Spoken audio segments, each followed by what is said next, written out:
La primera pregunta trata de los trastornos motores del esófago. Dentro de los trastornos motores del esófago es muy frecuente que pongan preguntas en el MIR sobre la disfagia. Como ya sabéis, la disfagia quiere decir dificultad para el paso del alimento desde la boca a través del esófago, finalmente para llegar al estómago.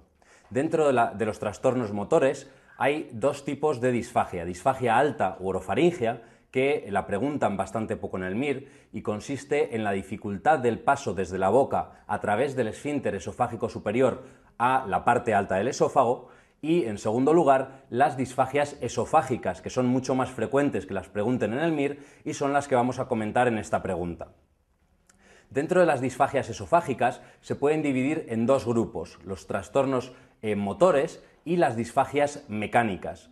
Las disfagias motoras, esofágicas motoras, son aquellas que se deben a una alteración en la fuerza o en la coordinación de los músculos implicados. Sin embargo, los trastornos mecánicos son obstrucciones debidas a que existe un obstáculo que se encuentra en el esófago y que impide pasar correctamente el alimento.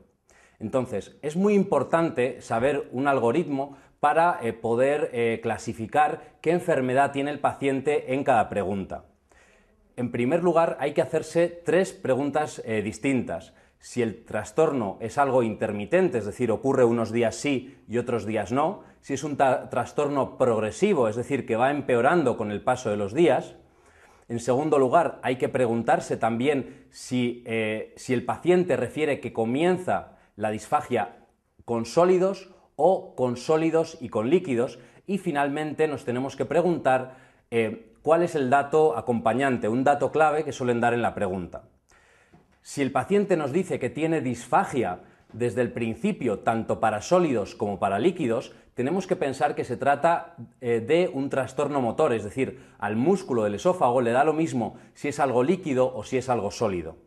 Por lo tanto, tanto si es disfagia para sólidos y para líquidos, hay que pensar en trastorno motor. Después de que sabemos que es un trastorno motor, si además nos dicen que es un trastorno progresivo, es decir, va empeorando con el paso de los días, y además nos añaden en la pregunta que tiene regurgitación y pérdida de peso, hay que pensar en el trastorno motor que se llama acalasia. Sin embargo, si nos dicen que es progresivo, como os he dicho, va empeorando con el paso del tiempo, pero se asocia a pirosis, es decir, quemazón retroesternal, hay que pensar en la esclerodermia, en la esclerosis sistémica progresiva.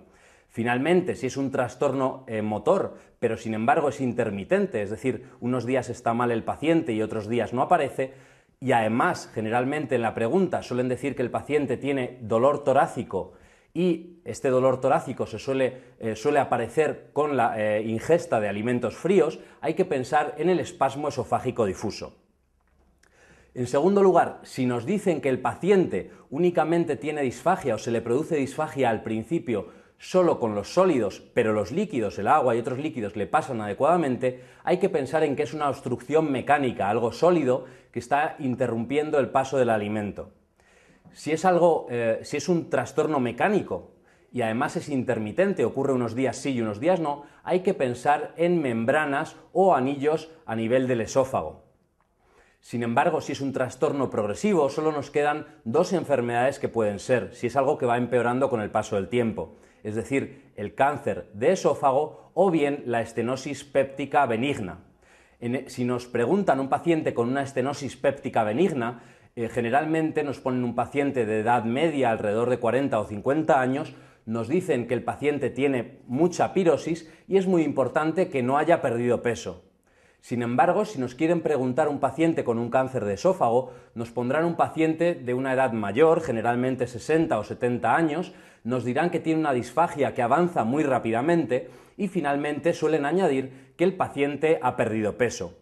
En el caso en la pregunta que comentamos, se trata de una paciente que tiene esclerodermia, es decir, que en principio debería tener una disfagia tanto para sólidos como para líquidos, un trastorno motor asociado a pirosis, pero en este caso en concreto, la pirosis, la regurgitación de mucho tiempo de evolución, ha producido una estenosis péptica progresiva, es decir, una fibrosis de la parte inferior del esófago, y finalmente ha acabado dando una disfagia esofágica de tipo mecánico.